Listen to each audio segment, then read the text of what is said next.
अपने धन और अपने तन को पवित्र करते हैं। तो आइए भगवान की चर्चा श्रवण करने से पहले नियम अनुसार हम अपने वाणी अपनी जिह्वा को पवित्र करें। भगवान की चंद्र लाइनों को गा करके अपने मन में वाकई बिहारी लाल जी को बिठा करके इसके बाद भगवान की पावन चर्चा को श्रवण करें। तो सभी भक्त मस्ती में गा करके भगवान को मनाएंगे, तालियों को गा करके भगवान से निवेदन करेंगे, हे भगवान इसी भांति जो हमें आज अवसर मिला है, निरंतर हमारे जीवन को ऐसे अक्सर अवसर मिलते रहे, यही आपकी कृपा बनी रहे। तो आइए मंद मंद मुख से गाते हुए, हाथों से तालियां बजाते हुए और भगवान का संकीर्तन करते हैं।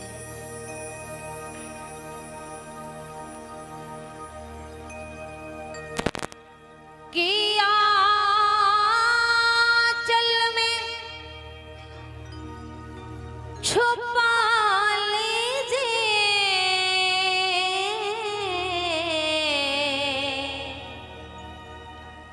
राधा रानी से कहिएगा कि हे राधे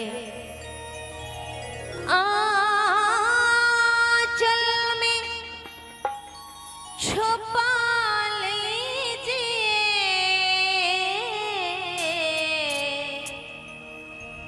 हो राधा रानी हो श्यामा प्यारी, मेरी लाड़ो दया कीजिए।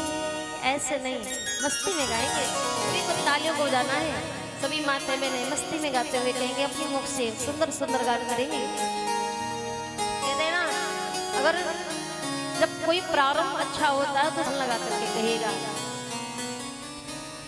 हो राधा राधा रानी कृपा कीजिए, आंचल में छिपा लीजिए, आंचल में छिपा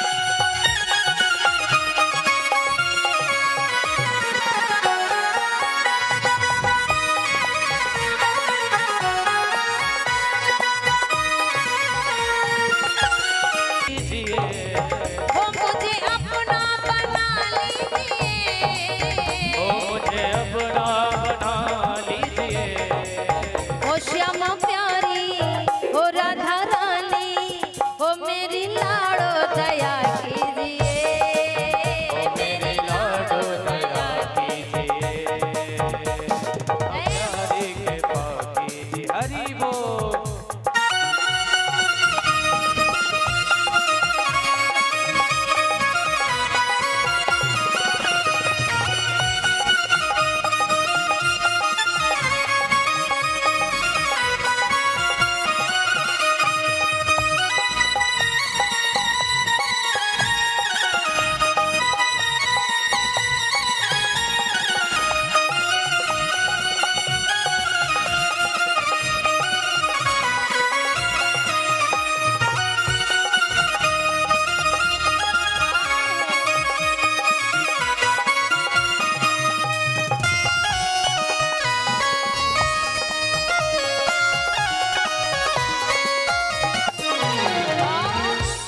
राधा रानी से कहिए, अब राधा रानी को बुलाओगे तो आ ही जाएंगे ना, और जब वो आ जाएंगे तो हम कहाँ रखेंगे उन्हें, कहाँ बिठाएंगे। तो राधा रानी से कहिए, हे मैया हे मेरी लाड़ो, पलकों के सिंहासन पे मैंने तुमको बिठाया है, पलकों के सिंहासन पे मैंने तुमको बिठाया है, पलकों के सिंहासन पे मैंने तुमको बिठाया है, पलकों के सिंहासन पे मैंने तुमको बिठाया है। इस मन के ही मंदिर को आईना बनाया है, इस मन के ही मंदिर को आईना बनाया है। और हे माँ कि आके इसमें रहा कीजिए, आके इसमें रहा कीजिए, आके इसमें रहा कीजिए, आके इसमें रहा कीजिए। श्यामा प्यारी क्या बात है। सभी उठाओ, सभी उठा करके हाथ कहिए। आज तो बड़ा सुंदर हमारा पास मौका मिला है, और ऐसे अगर मौके हमारे जीवन से चले गए तो दोबारा बड़ी मुश्किल से मिलते हैं। हाँ, उठा करके सभी लोग कहेगा, राधा रानी कृपा कीजिए। ऐसे ही थोड़ा सा और आवाज बढ़ाना, बस आनंद आ जाएगा। थोड़ा सा उठाई भैया, उठा के हाथ कहिएगा। हाँ, उठा करके, बहुत सुंदर। राधा रानी कृपा कीजिए, बहुत सुंदर। क्या भाव है, यही भाव रखिएगा। उठा करके हाथ कहिएगा, मस्ती में गा करके कहिएगा कि आंचल से लगा लीजिए, आंचल से लगा ली। उड़ा के हाथ उड़ा लीजिए सभी लोग। हो राधा रानी, हो मेरी श्यामा, हो राधा रानी दया कीजिए, राधा रानी दया कीजिए, श्यामा प्यारी कृपा कीजिए। हाँ, राधा रानी दया कीजिए।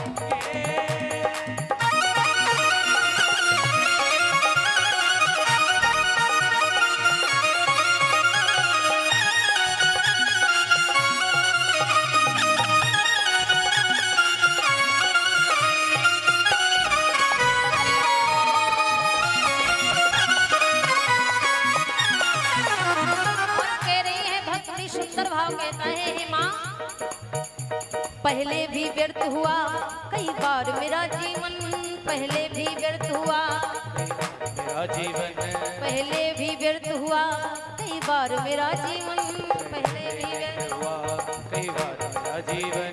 अब छोड़ नहीं पाया इस बार मेरा जीवन, अब छोड़ नहीं पाया इस बार मेरा जीवन। हे राधे, कई बार मेरा जीवन आया चला गया, पर अब की बार ऐसे जाने नहीं दे सकता। भक्त कहता है, हे माँ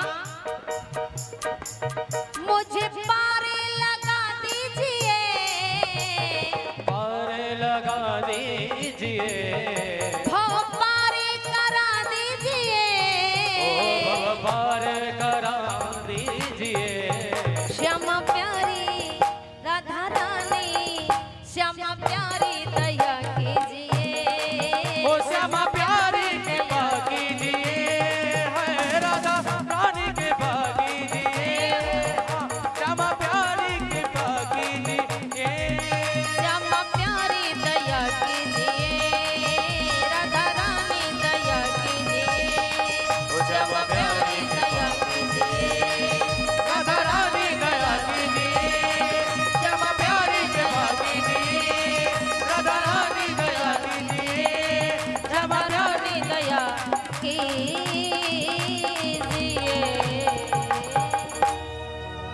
भोले गोविंद भगवान की जय।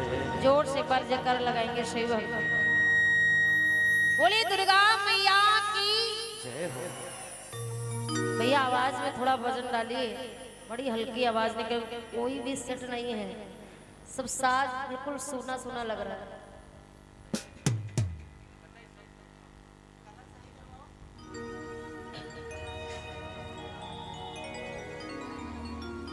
पर आज की कोई बात नहीं है, पहला दिन है, कमियां तो पहले दिन पूरी नहीं हो पाती हैं। बोली राघवेंद्र सरकार की। तो सभी भक्तों को हृदय में बस यही भाव होना चाहिए कि हे राधे, हमारे जीवन में सिर्फ ऐसे ही पावन अवसर आते रहे। हमारा और आपका जीवन बड़ा सुंदर है। बोलो क्यों?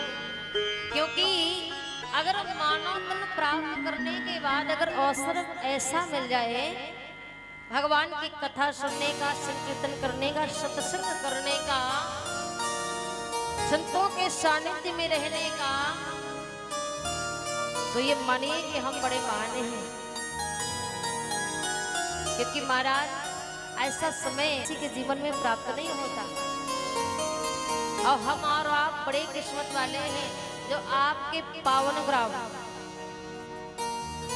गांव का क्या नाम है, और ये गांव जरूर है, आपका शहर है, पर कहते हैं जहां पर भगवान की कथाएं होती ना, वो सिर्फ कुछ दिन के लिए, 7 दिनों के लिए या 9 दिन के लिए या 10 दिन के लिए भगवान का श्रीधाम वृंदावन बन जाता है, जहां पर भगवान की कथाएं होती है।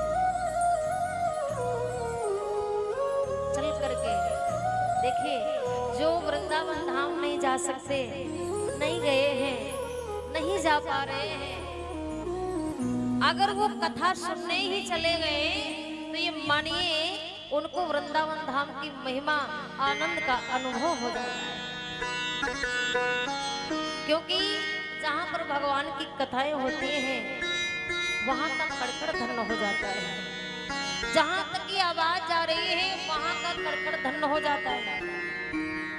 अब हम और आप तो कितने धन्य हैं जो कि भगवान की निरंतर हमें 9 दिवसीय भगवान की पावन कथा सुनने का अवसर मिला है। पहली बात, भगवान ने हमारे ऊपर इतनी कृपा की है, इतनी कृपा कर दी है कि हमें ये मानव शरीर दे रखा है। जिस शरीर को पाने के लिए सभी जानते हैं, जिस शरीर को पाने के लिए देवताएं भी तरस गए, देवताओं को नहीं मिला, वो तन हमें मिला है। तो हम है ना बड़े, हम है ना महान, क्योंकि हमें ऐसा पावन तन मिला है। और अगर ऐसा तन मिल जाए और फिर इसके बाद ये सत्संग मिल जाए तो हमसे बड़ा किस्मत वाला नहीं है कोई। इसी में हमारी और आपकी बड़ी भगवान की कृपा है हमारे ऊपर, ये समझ के रखिए। लेकिन संसार का नियम एक कहाँ है हमारा, यहाँ तो भगवान की कृपा तब मानते हैं जब भगवान इकट्ठा उनके हाथ में 2-3 लाख रुपए थमा दे, तब वो जाने की भगवान की कृपा है। इसके पहले कृपा नहीं समझते।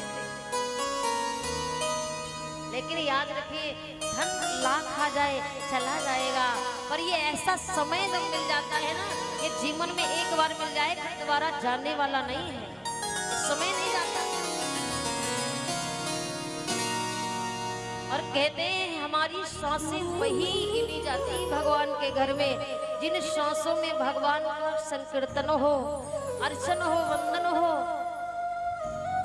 वही सांसें हमारी गिनती में आती हैं। अन्यथा ये जितने भी सांसें हैं सब व्यर्थ है, बेकार है। और अगर ये मानव तन श्रेष्ठ ना होता, महान ना होता, तो परम पूज्य गोस्वामी तुलसीदास जी ने सुंदर चौपाई में भाव नहीं दर्शाया होता।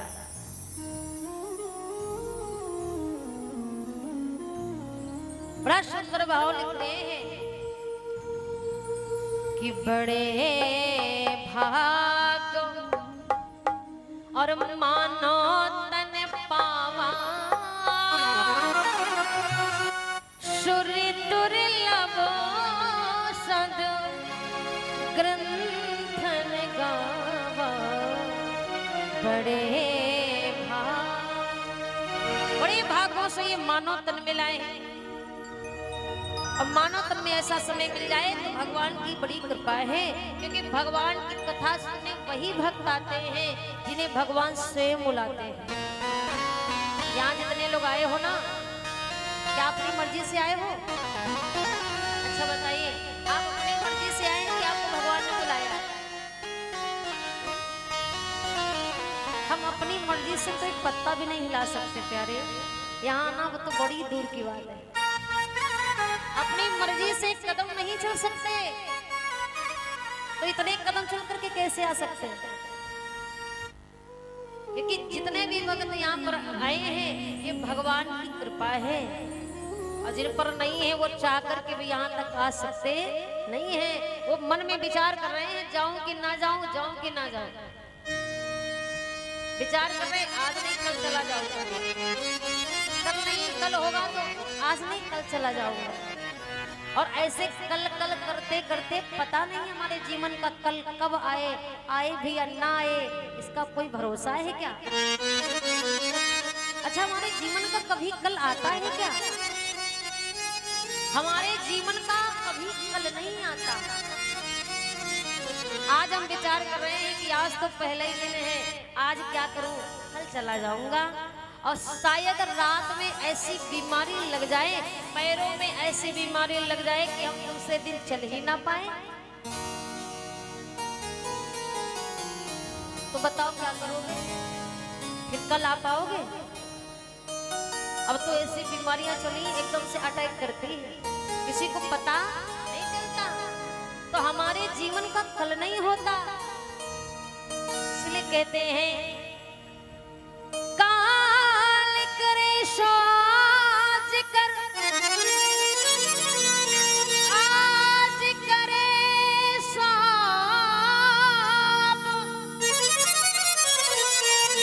पर में परे होते हैं,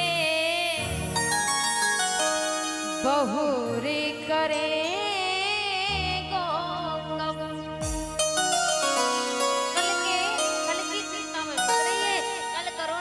आज कर लो। और एक बात और निवेदन कर दूं, देखिए बुरा कार्य हो, गलत कार्य हो, उसके लिए कल का इंतजार करिए, क्योंकि पूरे काम के लिए अगर गलत कार्य के लिए कल का इंतजार करोगे तो शायद आपकी वो गलत कार्य जो है ना होने से बच जाए, ना हो पाए। और जितने भी अच्छे काम हैं, शादी विवाह, भगवान का संकीर्तन, कीर्तन, भजन, भागवत, उनमें कल का इंतजार ना करिए प्यारे। पता नहीं हमारे जीवन में कल वो आए, पता नहीं समय घड़ी निकल जाए तो क्या होगा। तो यहाँ पर जितने भी भगत बैठे बड़े महान हैं, अपने आप को किस्मत वाला समझिए।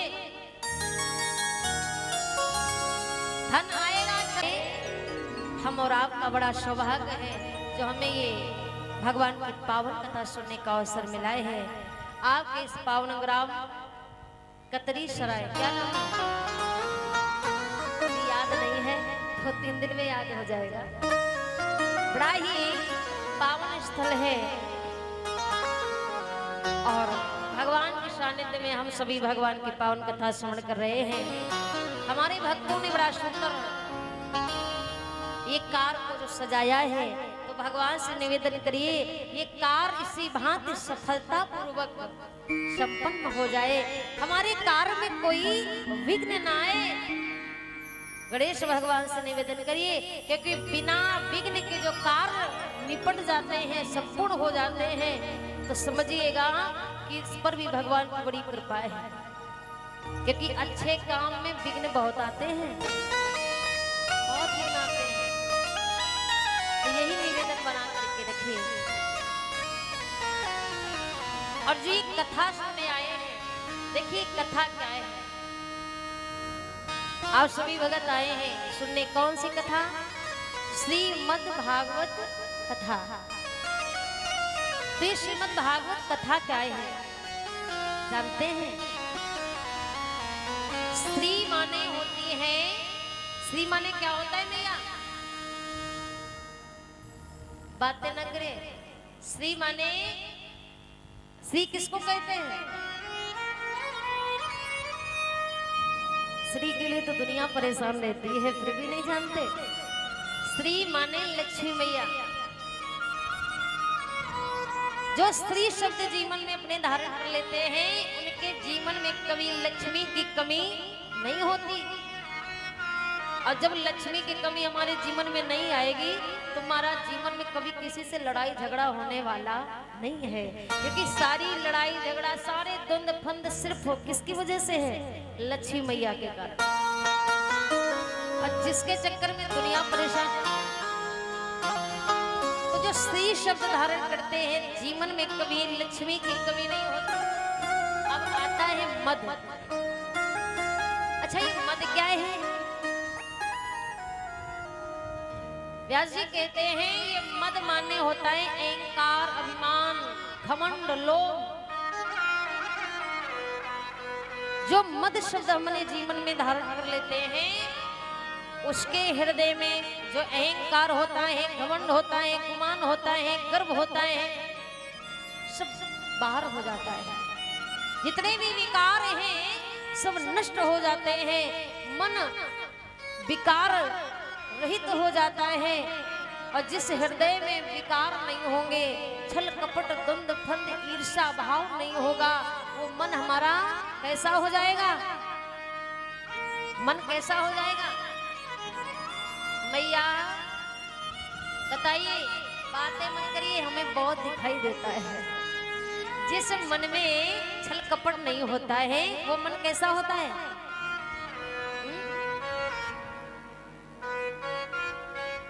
निर्मल मन जाना शो मोहि पावा और मोहि कपट छल शीत्र न भावा। निर्मल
मन निर्मल हो जाता है।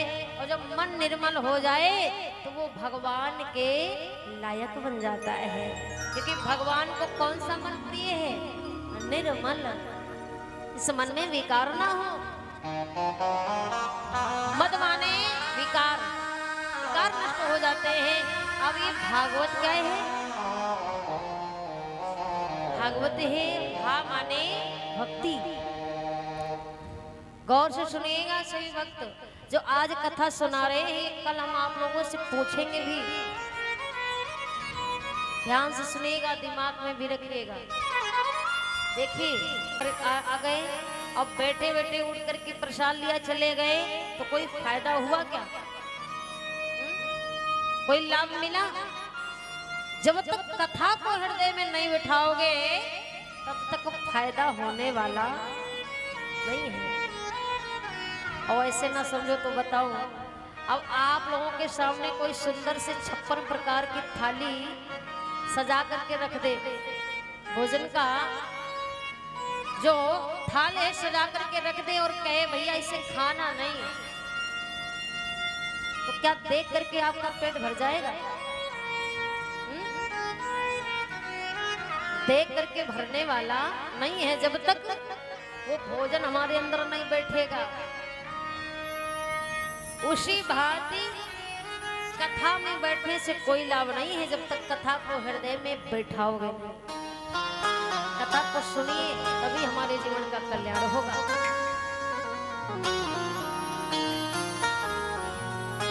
तो महाराज ये भागवत क्या है? बड़ा सुंदर भाव आता है। भा माने भक्ति, ज्ञा माने ज्ञान, वा माने वैराग्य, और ता माने तरन तारण हो जाता है। जो भागवत सुनता है उसके जीवन में भक्ति आती है, और जब भक्ति आ जाती है तो वैराग्य आ जाता है, और जब वैराग आ जाता है ज्ञान बढ़ जाता है। इसके बाद में जब ये तीनों चीज हमारे जीवन को प्राप्त हो जाती है, भक्ति ज्ञान वैराग्य, तब हमारे जीवन का तरण तारण हो जाता है। यही है भागवत। बोल श्रीमद् भागवत महापुराण की। यही भागवत है। भागवत को सुन करके हमारे जीवन में भक्ति ज्ञान वैराग्य धारण हो जाता है। अब किसी ने पूछा, महाराज भागवत क्यों सुनी जाती है? ये सत्य बात है। बड़े सुंदर प्रश्न किए हैं कि महाराज बताइए ना, ये भागवत क्या है, क्यों सुनी जाती है, इसके सुनने से हमें लाभ क्या मिलते हैं? क्योंकि महाराज हमारा और आपका एक नियम है, और हमारा ही नहीं पूरे संसार के लोगों का है। जब तक किसी चीज से हमें लाभ नहीं होगा तब तक हम वो कार्य करने वाले नहीं हैं। बिना लाभ के कोई कार्य करता है क्या? जब तक कुछ मतलब नहीं होगा। अब यहाँ कथा सुनने आए हो, इससे आपको कोई लाभ है? लाभ होगा तभी तो आए हो ना। बिना लाभ के 3 घंटे कौन बैठेगा? कुछ तो लाभ होगा तभी आए हैं आप। तो बड़ा सुंदर प्रश्न आया है कि लाभ क्या होते हैं, कथा क्यों सुनी जाती है, कथा क्या है? बड़ा सुंदर भाव है। ये कथा प्रांगण एक चिकित्सालय है। क्या है? चिकित्सालय मानिए, अपने व्यवहारिक रूप में मानिए, व्यवहारिक जीवन में इसे कथा प्रांगण को छोड़ करके एक ये कथा प्रांगण चिकित्सालय समझ लीजिए। और जब हम चिकित्सालय में जाते हैं तो क्यों जाते हैं? सभी को मालूम होगा क्यों जाते हैं। अपनी तबीयत ठीक करवाने। जब हमें कोई बीमारी लग जाती है तब हम जाते हैं। जिस भांति चिकित्सालय में जाकर के हमारी बीमारी का पता लग जाता है। हम जाते हैं डॉक्टर से कहते हैं हम बीमार हैं, पर हमें बीमारी क्या है ये हमें पता नहीं। बीमार तो हैं और बीमारी क्या है ये हमें पता नहीं है। अब बीमारी क्या है ये कौन बताता है? डॉक्टर। जिस भांति डॉक्टर के पास जाने से हमारी बीमारी का पता चल जाता है, उसी भांति कथा में आने से हमारे जीवन में क्या क्या बीमारियां हैं ये सारी पता लग जाती है। हमारे जीवन में कौन कौन बीमारी, कौन कौन रोग लगे हैं। व्यवहारिक जीवन में देखा जाए तो ये कथा एक आईना है। आईना। अच्छा, आईना जब हम देखते हैं तो आईना हमें क्या बताता है? आईना तो सभी देखते होंगे ना, क्यों भैया?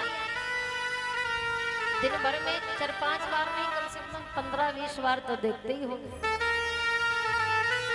बार बार उठा उठा करके देखें। क्यों देखते हैं? क्योंकि आईना हमें क्या बताता है? आईना हमें ये बताता है कि हमारे शरीर में क्या कोई कमी तो नहीं है। कोई कमी होती है तुरंत पूरा कर लेते हैं। तो आईना हमें बताता है।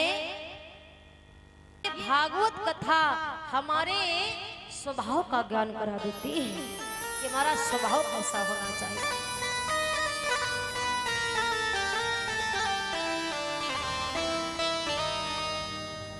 हमारा स्वभाव कैसा होना चाहिए? हमारा जीवन तो है, पर हमारे जीने का तरीका क्या होना चाहिए? पति का पत्नी के प्रति क्या दायित्व होना चाहिए? बेटे का माँ के प्रति क्या कर्तव्य होना चाहिए? पिता का बेटे के प्रति क्या भाव होना चाहिए? माता पिता के प्रति बेटे का क्या सम्मान होना चाहिए? ये सारी बातें कौन सिखाता है? कथा।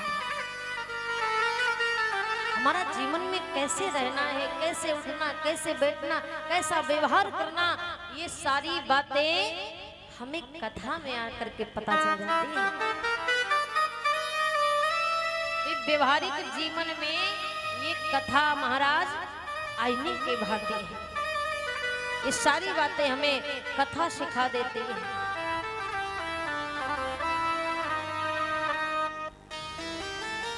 और जब ये कथा हमें बता देती है, और जो व्यक्ति भगवान की पावन कथा मन से श्रवण कर लेता है, उसको जीने का तरीका, उसको जीने का ढंग आ जाता है।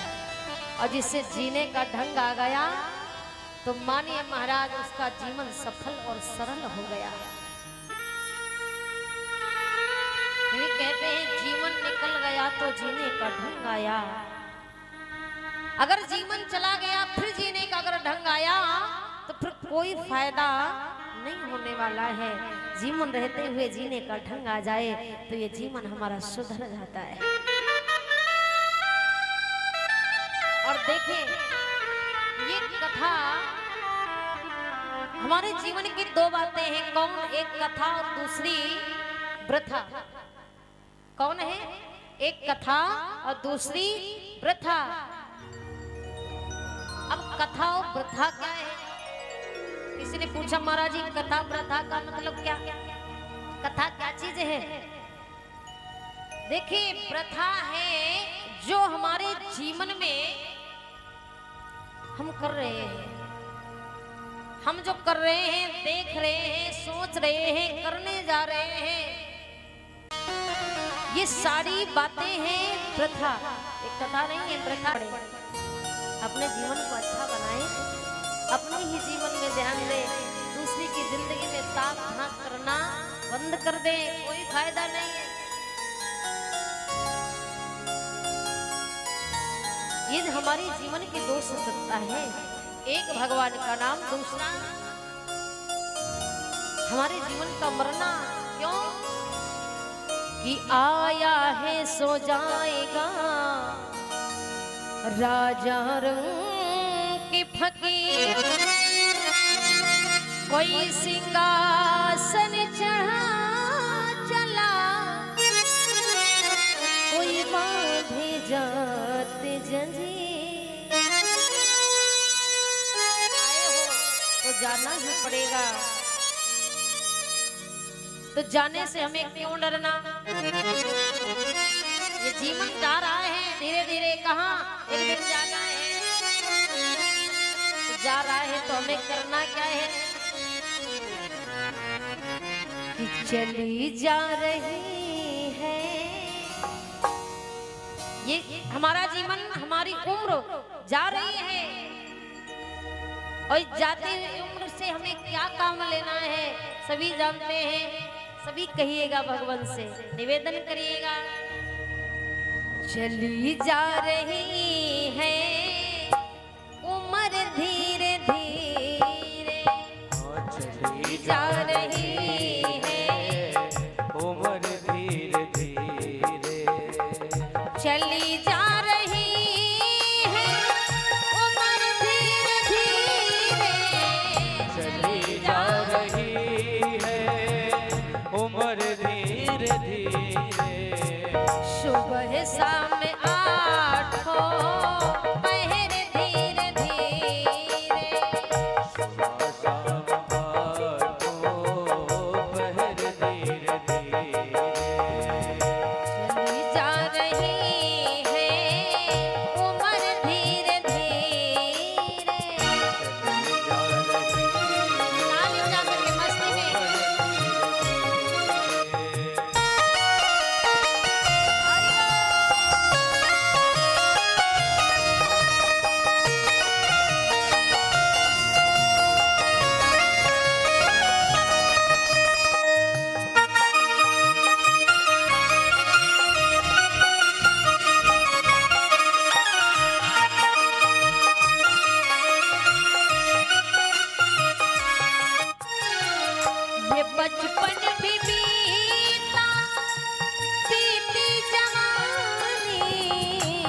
बचपन भी बीता जवानी,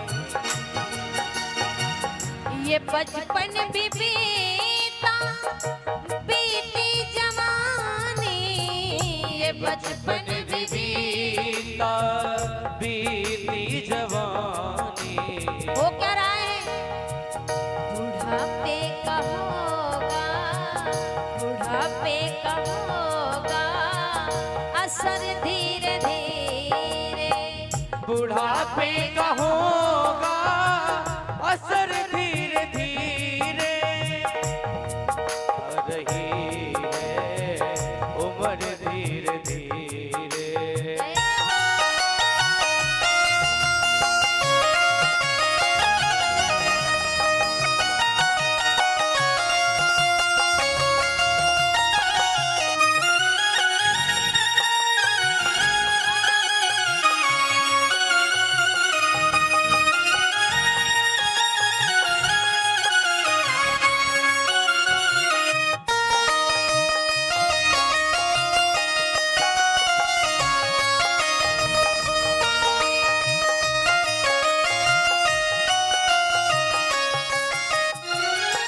भजन करने का जो अच्छा समय होता है ना, कहते हैं जितनी जल्दी समझ में आ जाए उतनी जल्दी चालू कर दीजिए, प्रारंभ करिए। हो सके बचपन में करिए, बचपन में नहीं हो पाया तो जवानी में तो करिए ही गा। क्योंकि सबसे सुंदर समय भजन करने का कौन है? जवानी। क्योंकि कहते हैं तेरे हाथ पाँव में पलना रहेगा, तेरे हाथ पाँव में पलना रहेगा, तेरे हाथ पाँव में पलना रहेगा, तेरे हाथ पाँव में पलना रहेगा। झुकेगी तुम्हारी, झुकेगी तुम्हारी कमर धीरे धीरे, झुकेगी तुम्हारी कमर धीरे धीरे,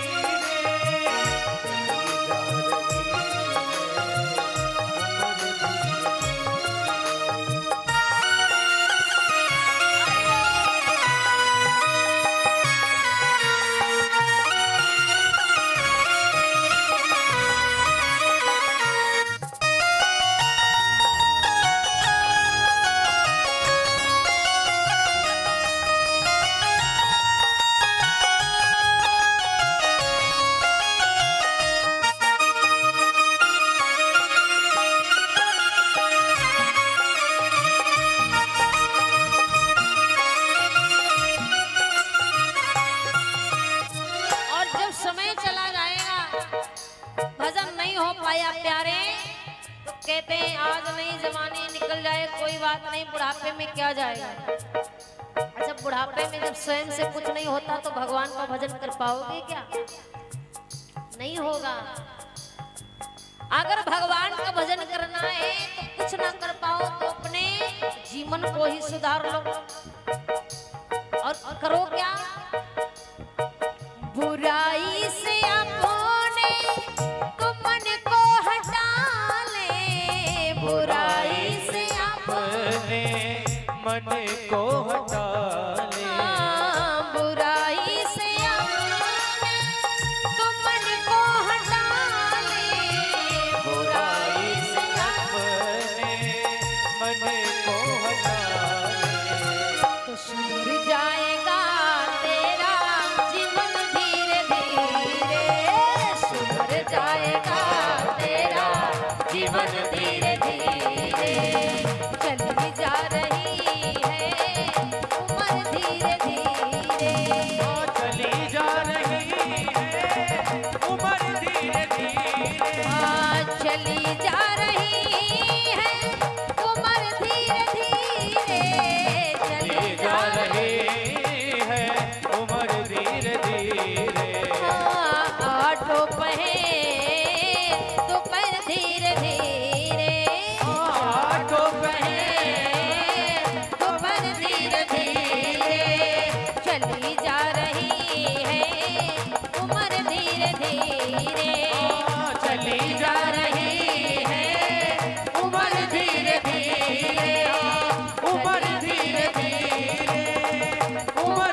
कहते हैं कि मन की तरंग मार लो बस हो गया भजन, और आदत बुरी संभाल लो बस हो गया।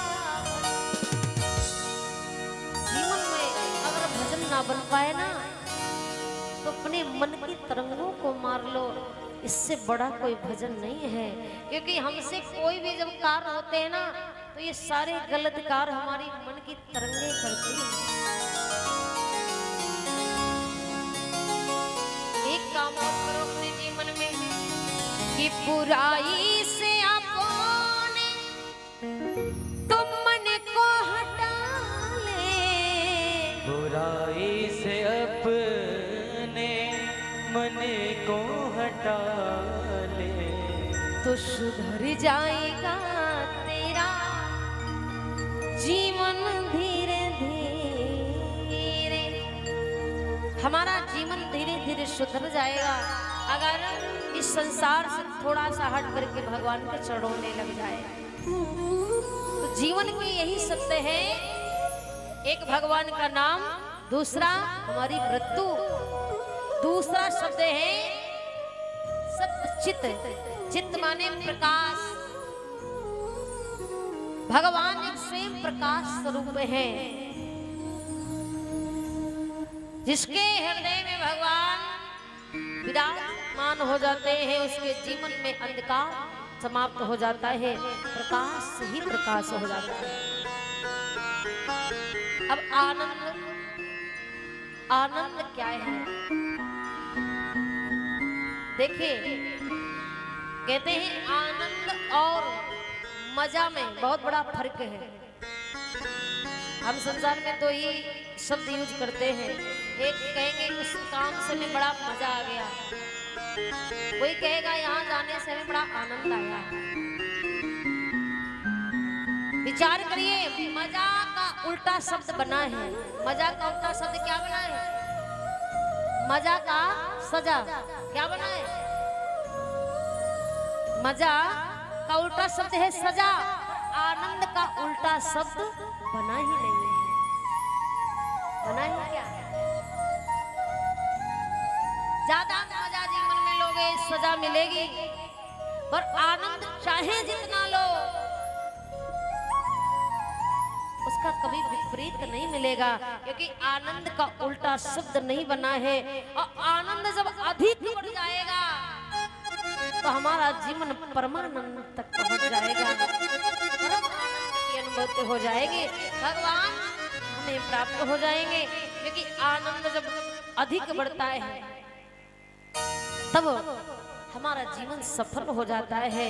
तो आनंद ऐसी चीज है जो महाराज सुख आएगा चला जाएगा, और आनंद जब आता है तो कभी जाने वाला नहीं है। आनंद हमारे जीवन में प्रवेश कर जाए, हमारा जीवन सफल हो जाता है। इस प्रकार बताया, आनंद को प्रकट करने वाले, प्रदान करने वाले सच्चिदानंद स्वरूप को बारंबार प्रणाम है। बात कल्याण बड़ी सुंदर आई है। तापत्रय विनाशाय श्री कृष्णाय वयं नमः। अब ये तापत्रय यानी तीनों तापों को हरने वाले, संसार में हमारे जीवन में तीन ताप हैं। कौन से ताप? तीन ताप हैं।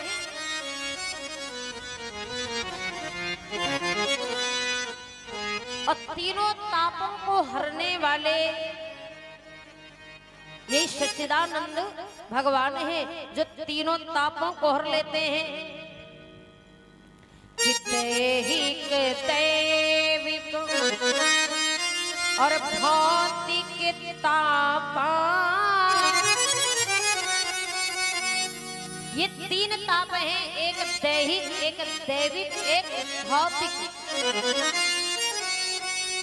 इन तापों को हरने वाले हमारे भगवान हैं। और ये ताप कौन है हमारे जीवन के?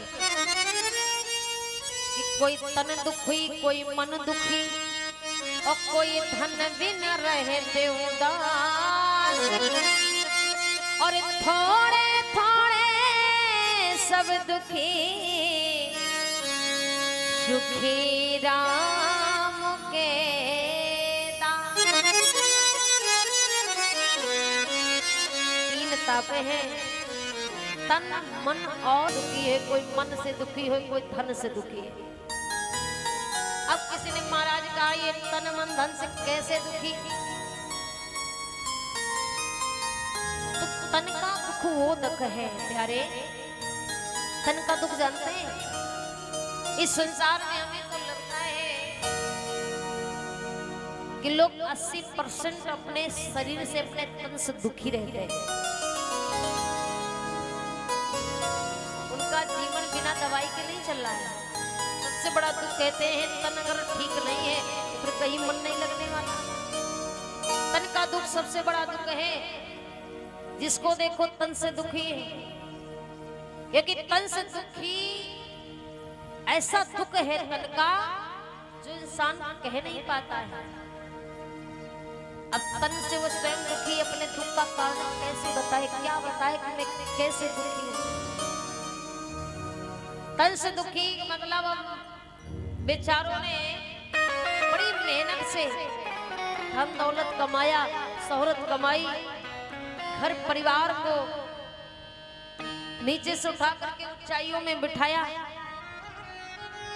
जब समय आया उस धन का लाभ उठाने का, तो ऐसी बीमारी हो गई कि 56 प्रकार का भोजन तो रखा है पर खा नहीं सकते। बढ़िया बढ़िया व्यंजन रखे हैं,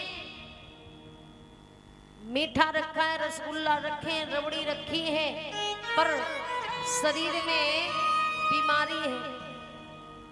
अब किसी को शुगर हो जाए, उसके सामने रसगुल्ला रख दो तो मन तो बहुत करेगा पर खा पाएगा क्या? मन बहुत करेगा, बड़ी विचित्र दशा। मन कर रहा है खाने का पर खा नहीं सकते। ये है तन दुखी, तन से दुखी है बेचारे। है सब कुछ पर कुछ कर नहीं सकते, सिर्फ देख सकते हैं। अब जिससे पूछो, जिसे बहुत चीज पसंद हो, उसे सिर्फ दिखा दो और खिलाओ ना, तो उसके हृदय में क्या गुजरेगी? बेचारा किसी से कह नहीं सकता, करेगी तो क्या करेगी? ये तन का दुख है। अब मन का दुख वो दुख है जो मन में तो 1000 प्रकार की बातें सोच लेते हैं कि ऐसे से ऐसा होगा, यहाँ जाऊंगा तो इतना सम्मान होगा। मन कह रहा है, लेकिन ऐसा नहीं हुआ तो मन से दुखी हो गए। क्योंकि संसार में एक नियम है कि जब तक कोई चीज मिलती नहीं तो उसे पाने के लिए दुखी रहते हैं, और जब मिल जाती है तो उसे पाकर के दुखी हो जाते हैं। उसे पाकर के दुखी हो जाते हैं कि हमें ये मिल क्यों गई, ऐसी चीज क्यों मिली, और जब तक नहीं मिली तब तक पाने के लिए दुखी। ऐसे व्यक्ति मन से दुखी हो जाते हैं, उनके भी दुख का कोई बात नहीं होता। अब धन की बात है तो धन से तो सारा संसार दुखी है। कौन नहीं दुखी है? चाहे जितना धन हो जाए, लेकिन कभी कोई धनवान ये नहीं कहता कि प्रभु अब बस करो, हमारे पास बहुत धन हो गया, अभी हमें जरूरत नहीं है। कोई कहता है? चाहे जितना पैसे वाला हो जाए, पर कभी मना नहीं करने वाला कि अब हमें धन नहीं चाहिए। जितना पैसे वाला उतना ज्यादा मांगेगा। तो धन से सारा संसार दुखी है, क्योंकि चाहे जितना धन हो पर सामने वाले को अगर देखेगा तो यही कहेगा, अरे मेरे पास तो कुछ नहीं है, उसके पास ज्यादा है। और उससे पूछा जाए तो कहेगा नहीं मेरे पास नहीं है, अरे वो सामने वाला हमसे बड़ा धनवान है। और ये बात हम लोगों की कौन चलाए? ये बात तो देवताओं का भी धन से मन नहीं भरा। वेद व्यास जी कहते हैं बड़ा सुंदर भाव कि तीन कहे धनवंत सुखी, धनवंत कहे सुख राजा को भारी, और राजा कहे महाराज सुखी, और महाराज कहे सुख इंद्र को भारी। अब इंद्र से पूछा गया महाराज आप, इंद्र कहता नहीं प्यारे, कि इंद्र कहे चतुरानन सुखी, चतुरानन कहे सुख विष्णु को भारी। तब तुलसीदास विचार करे, हरि भजन बिना सब जीव दुखारी। अंत में तुलसीदास जी कहते हैं सारे धनवान सुखी हैं, कोई धनवान सुखी नहीं है। सुखी तो सिर्फ भगवान का जो दास है वही सुखी हो सकता है। कि कोई तन दुखी, कोई मन दुखी, और कोई धन बिन रहते उदास, और थोड़े थोड़े सब दुखी, सुखी राम के दास। सुखी कौन है? राम के दास हैं। तो धनवान बनने में आनंद नहीं है, इसमें आनंद है राम जी के दास बना जाए। देखो हम और आप बड़े बड़े महान संत नहीं बन सकते, इतनी सामर्थ्य नहीं है हम लोगों में। तो हमें क्या करना है? हम संत नहीं बन सकते, महात्मा नहीं बन सकते, इतना त्याग नहीं हम कर सकते हैं। तो हम क्या कर सकते हैं? हम भगवान के दास बन सकते हैं। भगवान से ही कहिए कि हमें दास बना कर रख लेना भगवान आपके चरणों। यही निवेदन करो, हमें दास ही बना लो, क्योंकि हम महात्मा, हम संत नहीं बन सकते। हमें दास ही बना करके अपने चरणों से लिपटा लो, इतनी कृपा बनाए रखो। जब इतनी बात कही, ये तीनों तापों को हरने वाले, संसार का सृजन पालन श्रृंगार करने वाले सच्चिदानंद भगवान को सभी प्रणाम कर रहे हैं। बोले सच्चिदानंद भगवान की, बोले कन्हैया लाल की, बोले सच्चे दरबार की। इस प्रकार महाराज जीवन की हमारी सत्यता ये है कि हमें कुछ और ना करते हुए भगवान का दास बनना चाहिए। भगवान से निवेदन करना चाहिए कि हमें अपने चरण कमल में रख करके हमारा जीवन धन्य बना दो। हम और कुछ नहीं कर सकते, बस आपसे इतनी प्रार्थना है। आइए 2 लाइनों को दोहराते हैं, इसके बाद वे आगे की पावन चर्चा तालियों को जाकर के संकीर्तन करेंगे। श्री भक्त बोली दुर्गा मैया की, बोले सच्चे दरबार की। तालियों जाकर के कहेंगे श्री भक्त।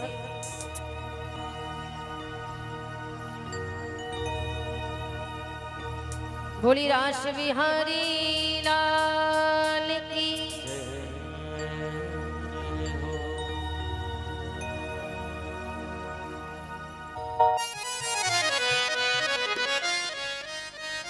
जयकारा तो जोर से लगा दे सभी भक्त, कोई आवाज नहीं आई। आज बड़ा सुंदर समय है, माता रानी का प्रथम दिवस है नवरात्रि का। तो सभी भाव के साथ में, अच्छा माता है मैंने व्रत तो नहीं है तभी कम बोल रही है, फिर भी आज तो बड़ा सुंदर समय है ना, सभी मिलकर के जयकार लगाए। बोली दुर्गा मैया की, बोली कन्हैया लाल की, बोली राधे सरकार की।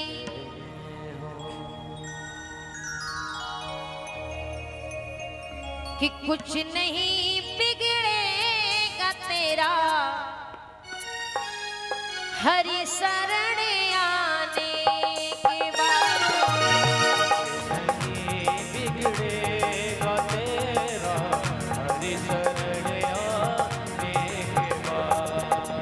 कुछ नहीं बिगड़ेगा तेरा हरि शरण आने के बाद। कुछ नहीं बिगड़ेगा तेरा हरि शरण आने के बाद। हर खुशी मिल जाएगी, हर खुशी मिल जाएगी चरणों में शरणाने के बाद। हर खुशी मिल जाएगी चरणों में झुक जाने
हरी कब तलक कांटों पे सोया, कब तलक कांटों पे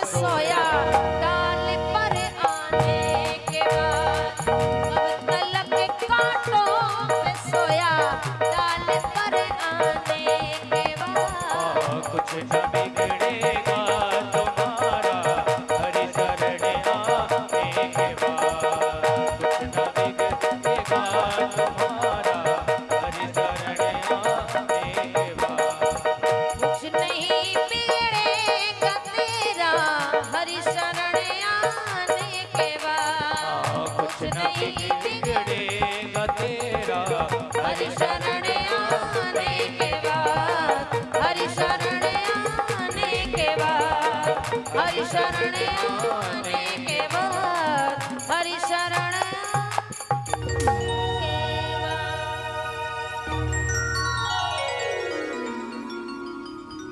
कि फूल खिलता है हमेशा,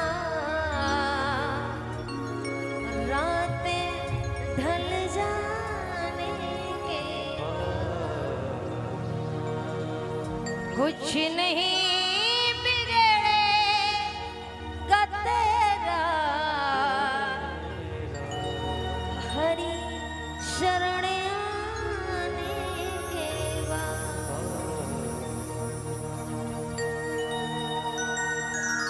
तीनों पापों को हरने वाले सच्चिदानंद स्वरूप भगवान को सभी प्रणाम कर रहे हैं।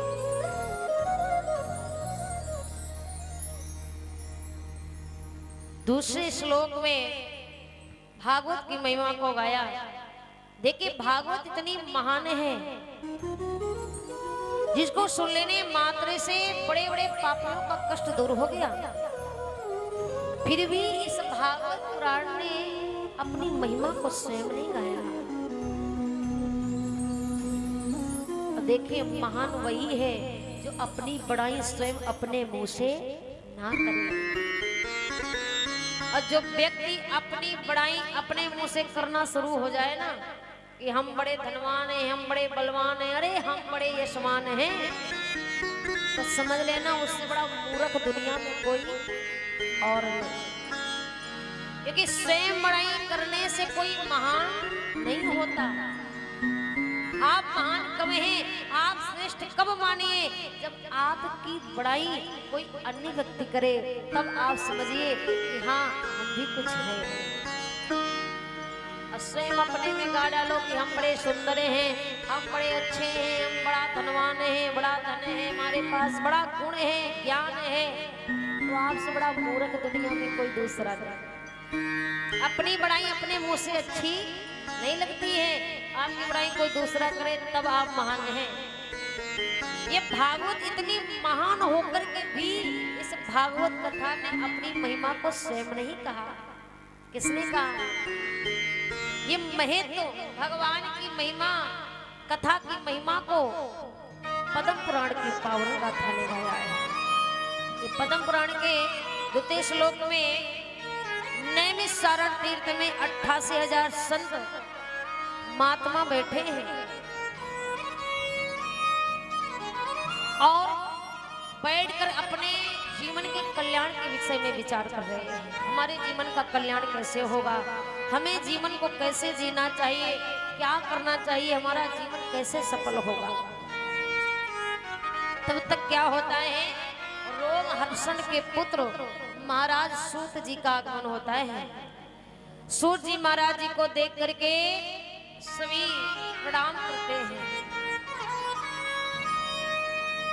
प्रणाम करते हैं, निवेदन करते हैं, आपके आने से हमारा भाग्य प्रबल हो गया, किस्मत खुल गई, आप जैसे संतों का जो सानिध्य प्राप्त हो जाए जीवन सफल हो जाता है। सूत जी महाराज ने कहा क्या कर सकता हूं मैं आपके लिए। 88,000 संकाद ऋषियों ने बड़ा सम्मान किया सूत जी महाराज का। छोटे हैं, सभी संत बड़े बड़े हैं, ऋषि मुनि ज्ञानी विद्वान, लेकिन छोटे से संत जी का सम्मान कर रहे हैं। क्यों? क्योंकि संसार में पूजा बड़े की नहीं होती, किसकी होती है? संसार में पूजा बड़े की नहीं होती। बड़ा कौन है संसार में? क्या जिसके पास धन हो जाए वो बड़ा है? जिसके पास बल हो जाए वो बड़ा है? वो बड़ा नहीं है। देखो धन होगा तो धनवान कहे जाओगे, बड़े नहीं कहे जाओगे। बल होगा तो बलवान कहा जाएगा, बड़ा नहीं आपको कहा जाएगा। विद्वान हो जाओगे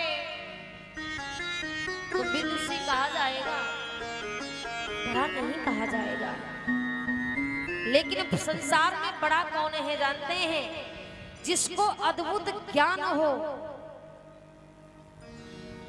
जीवन सुधारने का जिसे तरीका मालूम हो, इसकी इंद्रियां उसके वश में हो, वही बड़ा है।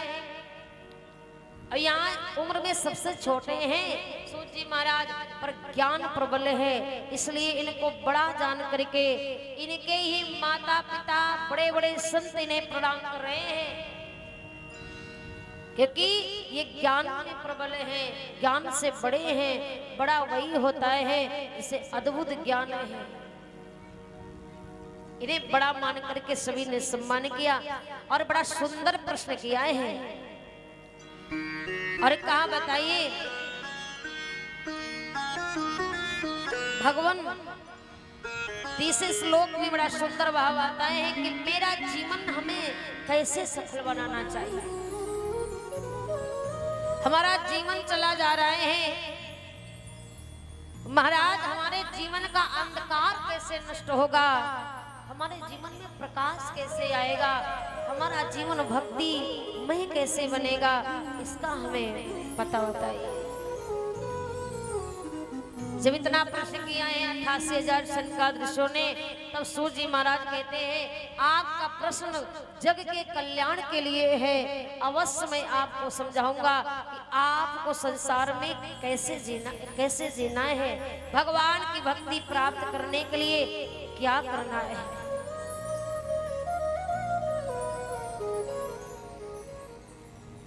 अब संतों ने कहा गुरुदेव बताइए, सर्वप्रथम ये कथा किसने सुनी, कहाँ सुनाई गई, क्यों सुनी, सुनने से क्या लाभ हुए, कौन कौन इस कथा को सुनने से इसके कल्याण हो गया हो, शरीर का तरण तारण हो गया हो, ऐसी हमें ये कथा सुनाइए। जैसे इतना प्रश्न किया, जगत के कल्याण हुए तो प्रश्न जान करके सूत जी महाराज ने कहा सुनाऊंगा, अवश्य बताऊंगा। ये कथा सुनने से हमारे जीवन में क्या लाभ होते हैं। ये कथा सर्वप्रथम किसने सुनी? जब इतना कहा किसने सुनी, बड़ा सुंदर भाव आता है। श्री सूत जी महाराज कहते हैं, हे सनकादिऋषि, सर्वप्रथम ये भागवत कथा नारद जी ने सुनी है। किसने सुनी है? नारद जी ने। क्योंकि बड़ी सुंदर कथा आती है। नारद जी ने कथा सुनी, क्यों सुनी, कहां सुनी, कैसे सुनी, प्रश्न कर दिया। तब सूत जी महाराज कहते हैं मुनिवर, बड़ी सुंदर कथा आती है। एक बार नारद जी एक बार इस संसार में, इस मृत्युलोक को क्या समझ करके आए कि अहम तो पृथ्वी या तो ज्ञात्वा सर्वो त्रिमिति पुष्करमा चा प्रयागमा चा काशी गोदावरी। एक बार नारद जी इस मृत्युलोक को सर्वोत्तम लोक समझ करके मृत्युलोक में आए। सोच रहे हैं वहां शांति नहीं है, देवताओं में बड़ा झगड़ा है, अशांति है, फैली है, बड़ा झगड़ा करते हैं देवता लोग। क्यों ना मृत्युलोक में चला जाए, शायद मृत्युलोक में शांति मिल जाए। शांति को पाने के लिए सर्वोत्तम लोक समझ करके नारद जी मृत्युलोक आए। जब मृत्युलोक में आए हैं तो नारद जी काशी, गोदावरी, प्रयाग, हरिद्वार, नासिक कई तीर्थ स्थानों पर विचरण किए, पर कहीं पर शांति नहीं। नारद जी सोच रहे हैं शायद संतों के घर में शांति हो, आश्रमों में शांति। जब संतों के जीवन में प्रकाश डाला तो संत की दशा क्या है कि देखने में तो संत हैं, पर संतों के बड़े बड़े परिवार। नारद जी कहने लगे ऐसे कैसे शांति हो सकती है, ये कहने के संत हैं, इनके तो परिवार हैं। अब क्या किया जाए? गृहस्थ आश्रम में नजर डाली जाए, शायद गृहस्थ आश्रम में सब आश्रमों से मतलब बड़ा गृहस्थ आश्रम होता है, इसमें शांति मिल जाए। जब गृहस्थ आश्रम में नजर डाली तो गृहस्थी में जब देखा जाकर के नारद जी ने, तो गृहस्थी में लोगों के भी लड़ाई झगड़ा चल रहा है। गृहस्थ जीवन में झगड़ा, अपना पराया, घर में माताओं बहनों को मारा जा रहा है, पीटा जा रहा है, इज्जत नहीं की जा रही है। नारद जी कहते हैं कि जिस घर में देवियों की इज्जत नहीं है वहां शांति कैसे मिलेगा। झगड़ा चल रहा है और झगड़ा में भैया चलता क्यों है, कारण होते हैं ना।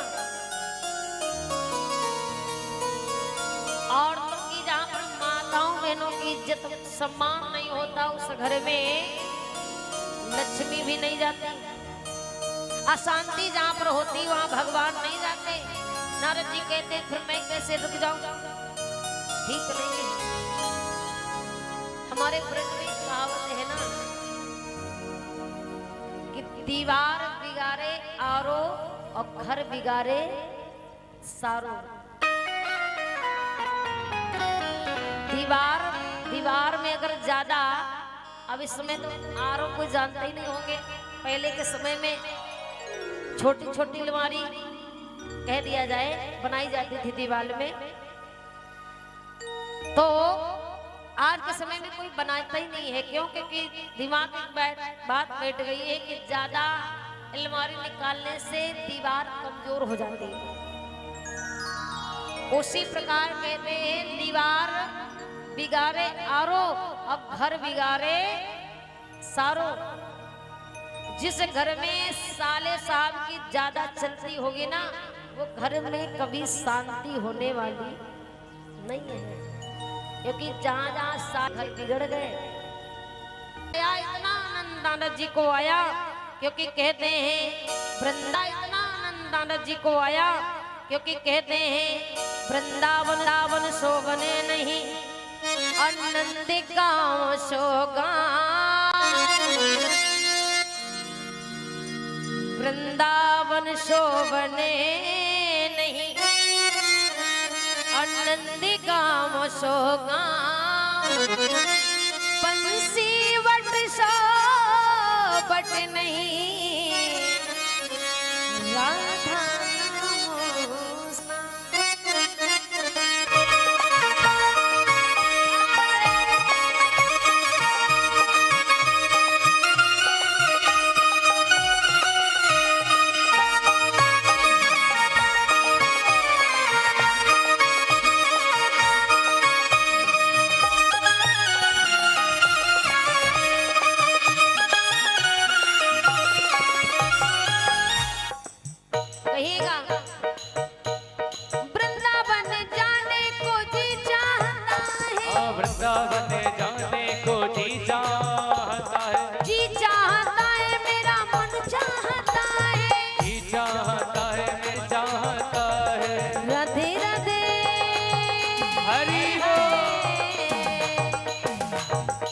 ऐसे नहीं, उठा लीजिए हाथ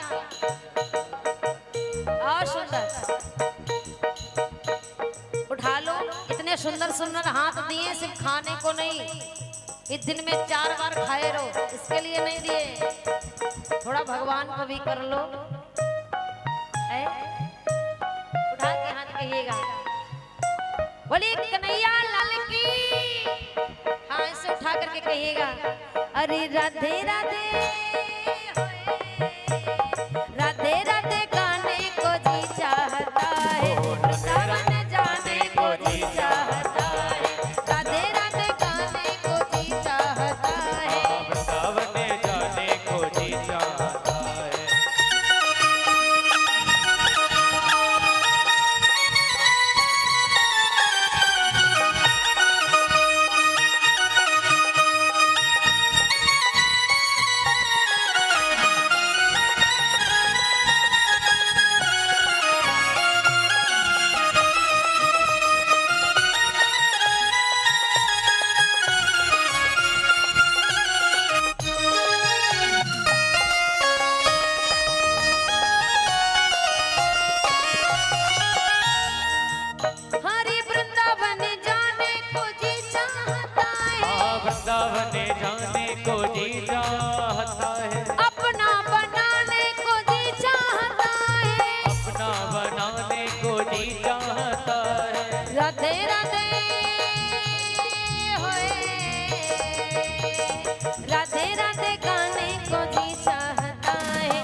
वृंदावन जाने को जी चाहता है, राधे राधे गाने को जी चाहता है, वृंदावन जाने को जी चाहता।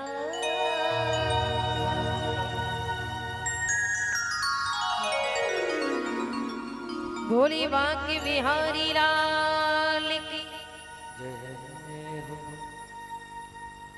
वृंदावन की महिमा वाकई में निराली है। जो एक बार चला जाता है ना, उसका आधा मन तो वृंदावन में रह जाता है।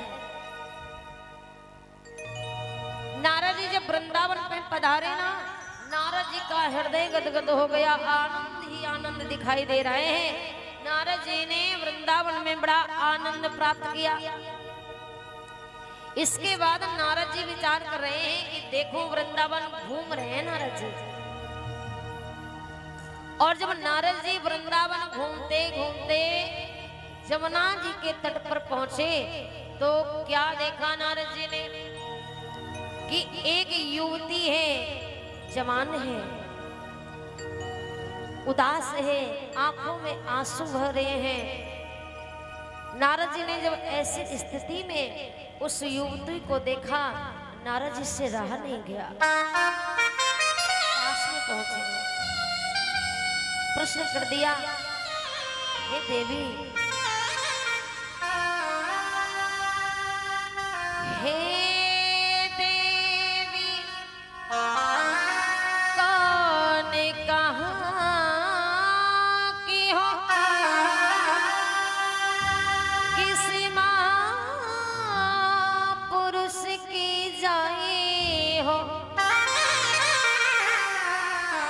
मेरा सौभाग्य बढ़ाने को, हे देवी कहाँ से आई हो, हे देवी कौन हो, मेरा सौभाग्य बढ़ाने के लिए मेरे सामने क्यों आई हो, क्या कारण है, क्यों उदास हो,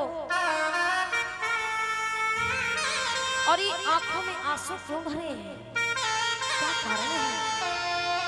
तब उस अश्रु भरी युवती ने जवाब दिया, हे महात्मन, मुझे उदास देख रहे हो ना, रोने का कारण पूछ रहे हो, तो मैं कोई और नहीं। नारद जी ने कहा कौन है। तब उस युवती ने जवाब दिया, नारद जी, मैं इस धरा धाम की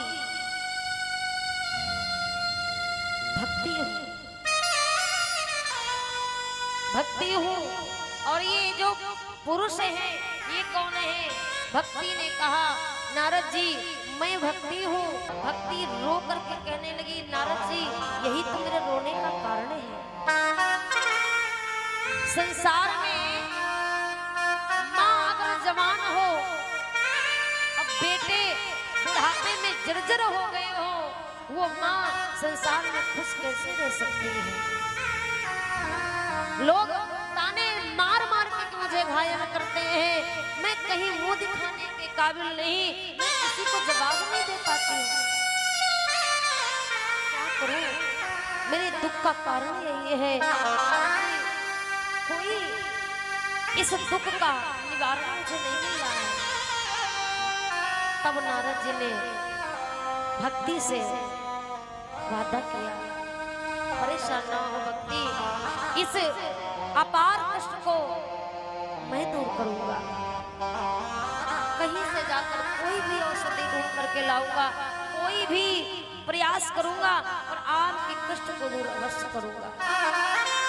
तब भक्ति को प्रसन्नता हो गई। क्यों? क्योंकि भक्ति जानती है कि दुनिया में और कोई बात कहे तो भले झूठ हो सकती है, पर नारद जी की कही बात कभी झूठ नहीं। नारद जी जो कहते हैं वो करते हैं। शायद नारद जी के द्वारा ही मेरा कष्ट दूर हो जाए।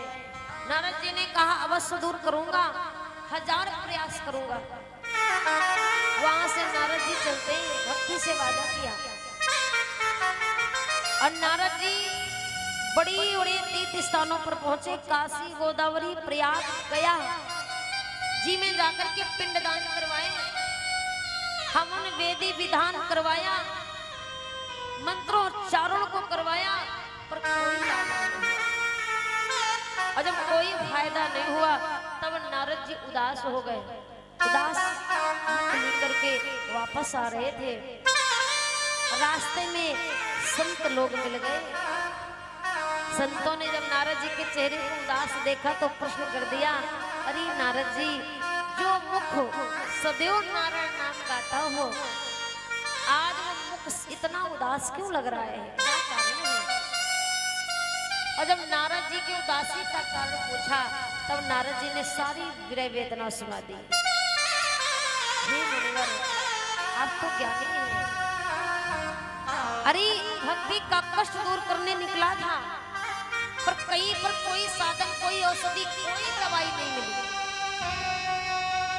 संतों ने जब सारी वेदना सुनी ना तो संत हंसने लगे। अरे नारद जी, आप तो इतने विद्वान हैं, विदुषी हैं, और फिर भी आप कैसी बातें कर रहे हैं, और किस दशा को ठीक करने आप चले? माना कि भक्ति के पास अपार कष्ट है, लेकिन इस दुख का कोई भी निवारण नहीं संसार में। भाई संसार में कोई साधन, कोई औषधि, कोई दवा नहीं बनी जो कोई बूढ़े को जवान कर दे और जवान को बूढ़ा कर दे। बनी है दवाई? अच्छा विचार करिए, भगवान ने जैसे हर चीज की दवाई दे दी, वैसे बुढ़ापे की भी दवाई दे दी होती तो संसार में कोई बूढ़ा नजर नहीं आता। बुढ़ापा किसी को अच्छा लगता है क्या? किसी को बुढ़ापा नहीं अच्छा लगता, कोई नहीं बूढ़ा होना चाहता।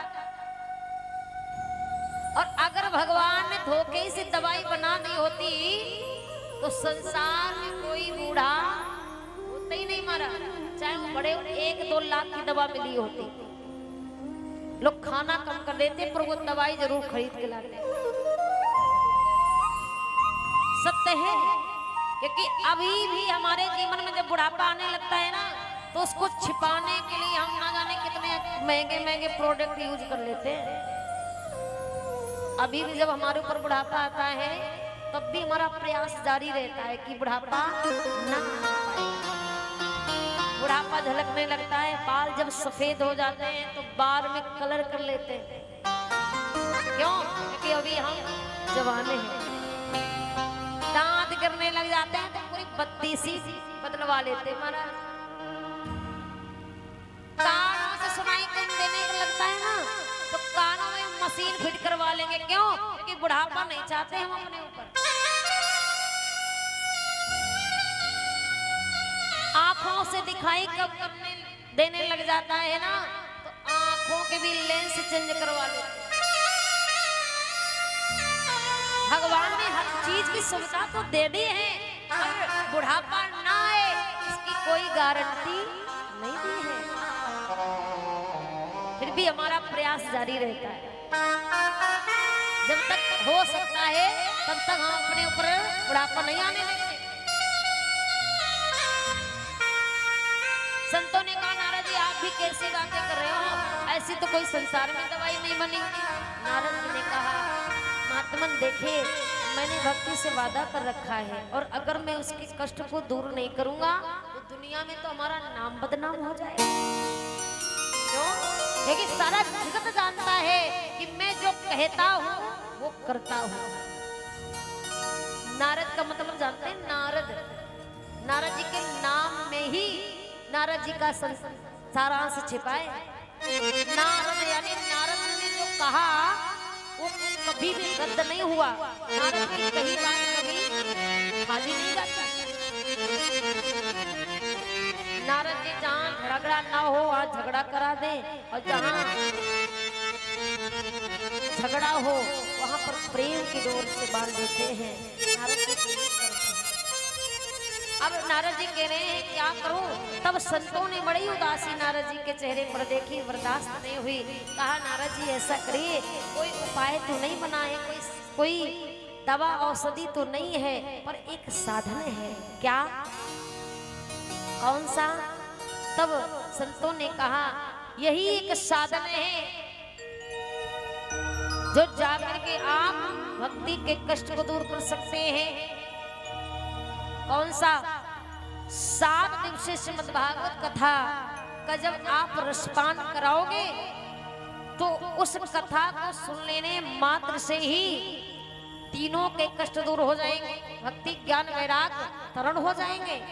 नारद जी ने कहा सत्य। हाँ, प्रणाम करते हुए नारद जी आज भक्ति के पास में पहुंचे हैं और भक्ति के पास में पहुंच करके जमुना जी के किनारे पर वालू का स्थान बनाया और बना करके स्वयं आज कथा को सुना और कथा सुन करके स्वयं कथा को श्रवण कराया है भक्ति ज्ञान वैराग्य को। और जैसे ही तीनों ने कथा को श्रवण किया तो महाराज जैसे जैसे कथा आगे बढ़ रही है वैसे वैसे तीनों के कष्ट दूर हो रहे हैं। भक्ति धीरे धीरे बुढ़ापे में ढल रही है और बेटे धीरे धीरे जवानी में परिवर्तन हो रहे हैं। जैसे कथा संपूर्ण होती है उसी समय स्वयं भगवान आते हैं और आ करके तीनों के जीवन का कल्याण कर देते हैं। बोल श्रीमद् भागवत महापुराण की, बोलिए भक्त और भगवान की। तीनों के कष्ट को दूर किया। सभी कहने लगे प्रभु कथा तो सबने सुनी है पर कैसे कथा को सुना जाए तो मेरा भी कल्याण हो जाए। सबने कथा को दोबारा से सुना, सभी का कल्याण हुआ, जय जयकार होने लगी। नहीं तब तक हम मानते नहीं, तो किसी को जानने का नहीं तो मानने का नहीं, जब जान जाते हैं तो हमें मानना ही पड़ता है। कथा की महिमा और भी बढ़ गई। बोलिए श्रीमद् भागवत महापुराण की जय जयकार होने लगी कि जय जय राधा रमन हरि बोल, जय जय राधा रमन हरि बोल।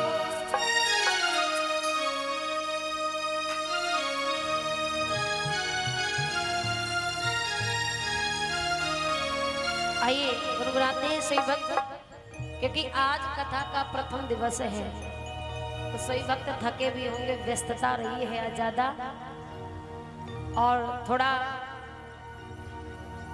जो मैनेजमेंट है भी थोड़ा कमजोर है क्योंकि प्रथम दिन है। कल से सब कुछ बढ़िया समय से हो जाएगा। कल समय अनुसार कथा आप लोग श्रवण करेंगे, कथा का जो भी समय रहेगा।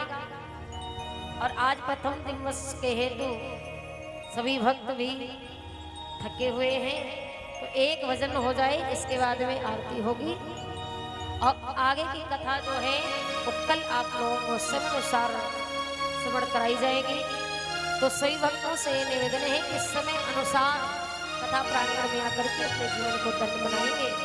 कल की अनंत कथाएं हैं, भागवत जी का महत्व और बताया जाएगा। राजा परीक्षित जी का संसार में आगमन होगा, किस प्रकार श्राप लगेगा राजा परीक्षित को,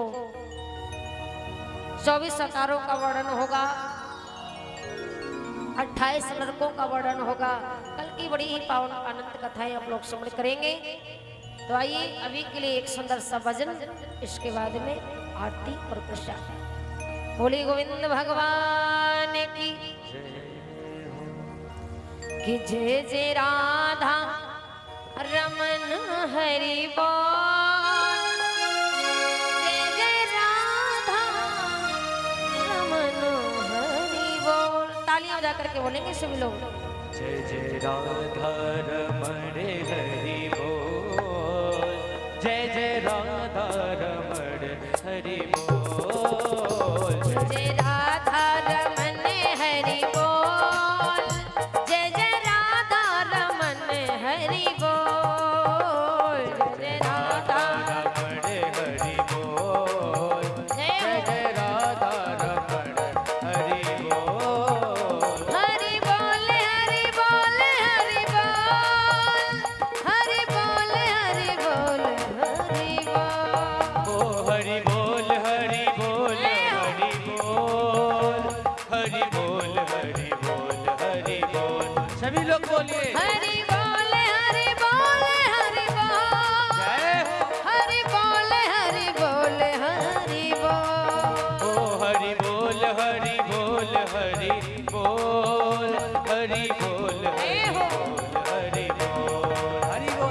जय राधा राधा ओ जय जय राधा राधा जय जय राधा रमन हरि बोल जय जय राधा रमन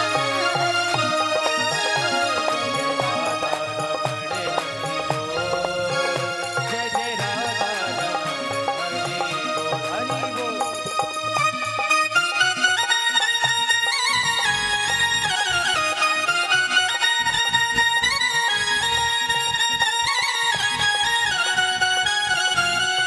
राधे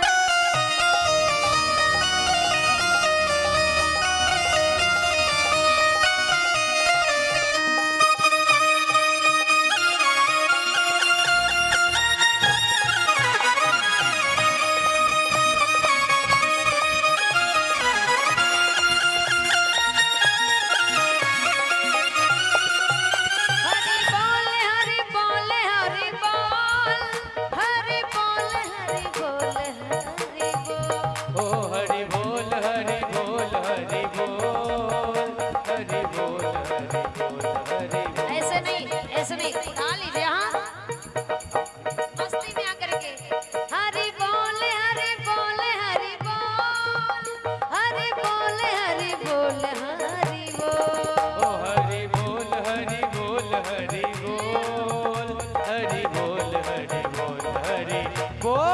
ओ जय जय राधा राधा जय जय राधा हरि बोल जय राधा रमन हरि बोल जय जय राधा रमन हरि बोल जय जय राधा रमण हरि बोल जय जय राधा रमण हरि बोल हरि बोल।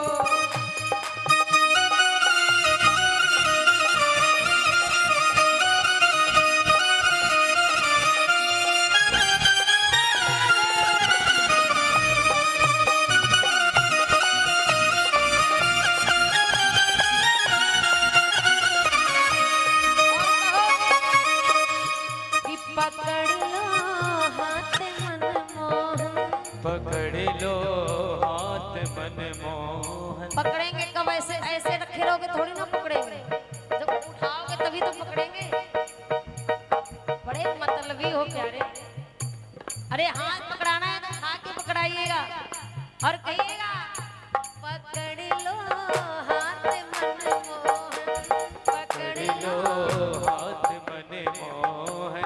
नहीं तो छूट जाएगा पकड़ लो हाथ मन मोहन नहीं तो छूट जाए। और हमारा अगर छूट गया तो याद रखना कि हमारा कुछ न बिगड़ेगा हमारा कुछ न बिगड़ेगा तुम्हारा नाम जाएगा हमारा कुछ न बिगड़ेगा हमारा काम जाएगा। पकड़ लो हाथ बनवारी नहीं तो छूट जाएगा। ओ जय जय राधा राधा जय जय राधा राधा जय राधा रमन सभी लोग एक हरि मिनट, हरि बोल। बोल जय जय राधा रमन हरि बोल जय जय राधा रमण हरि बोल जय जय राधा रमण हरि बोल।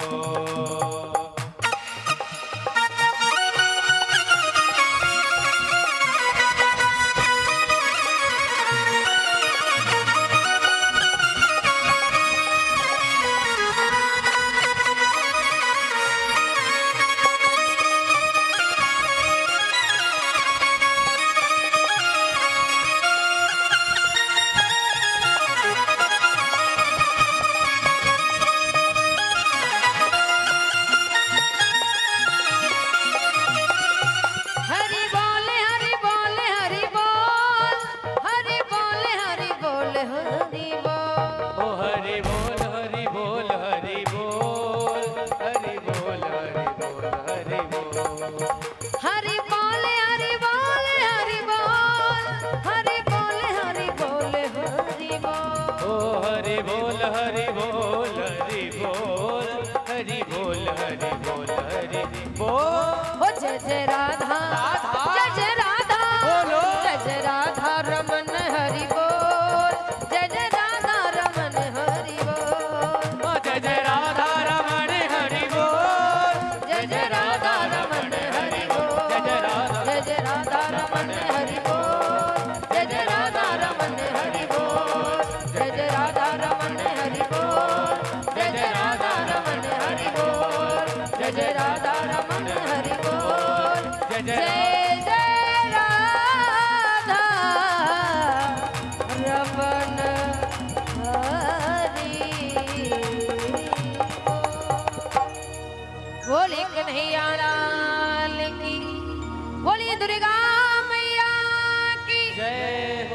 सच्चे दरबार की। सही भक्त अपने अपने स्थान पर खड़े हो जाएं, आरती करेंगे और जो दूरी पर है वो नजदीक आ जाए।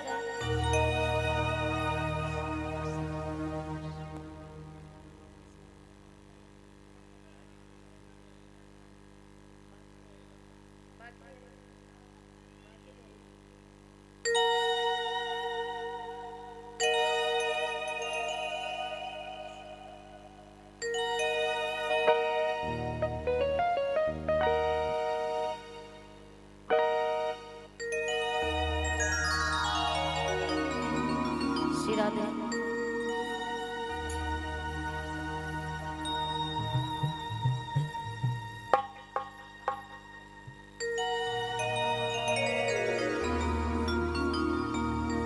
ओ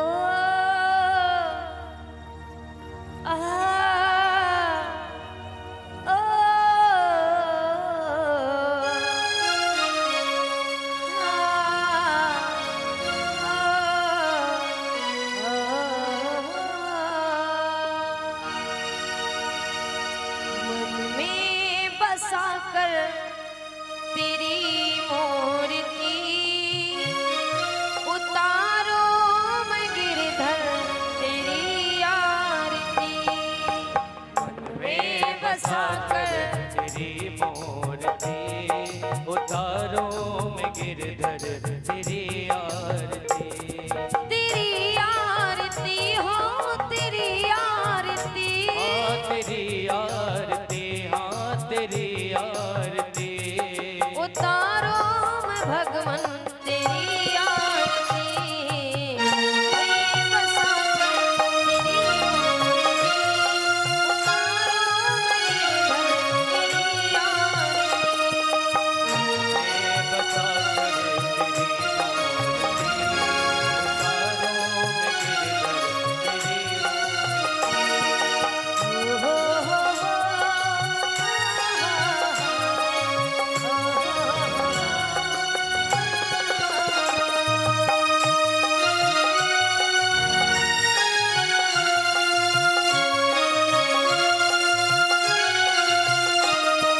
करुणा करो कष्ट हरो ज्ञान दो भगवान। भाव खसी नाम मेरी तार दो भगवान। करुणा करो कष्ट हरो ज्ञान दो भगवान। भव में पति नाम मेरी तार दो भगवान। दर्द की दवा तुम्हारे पास है। दर्द की दवा तुम्हारे पास है। दर्द की दवा तुम्हारे पास है। जिंदगी दया की है भीख मांगती। मैं बसाकर तेरी मूर्ति उतारो मैं गिरधर तेरी आरती।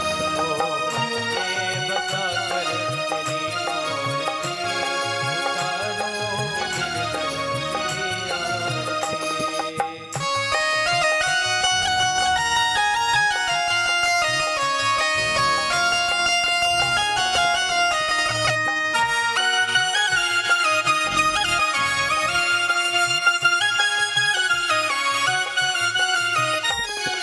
मांग तुझसे क्या मैं यही सोचूं भगवान।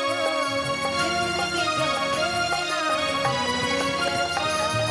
मांगो तुझसे क्या मैं यही सोचूं भगवन। जिंदगी जब तेरे नाम कर दी अर्पण। सब कुछ तेरा कुछ नहीं मेरा। सब कुछ तेरा कुछ नहीं मेरा। सब कुछ तेरा कुछ नहीं मेरा। चिंता है तुमको संसार की। मैं बसाकर तेरी मूर्ति उतारो मैं भगवन तेरी आरती। मैं बसाकर तेरी मूर्ति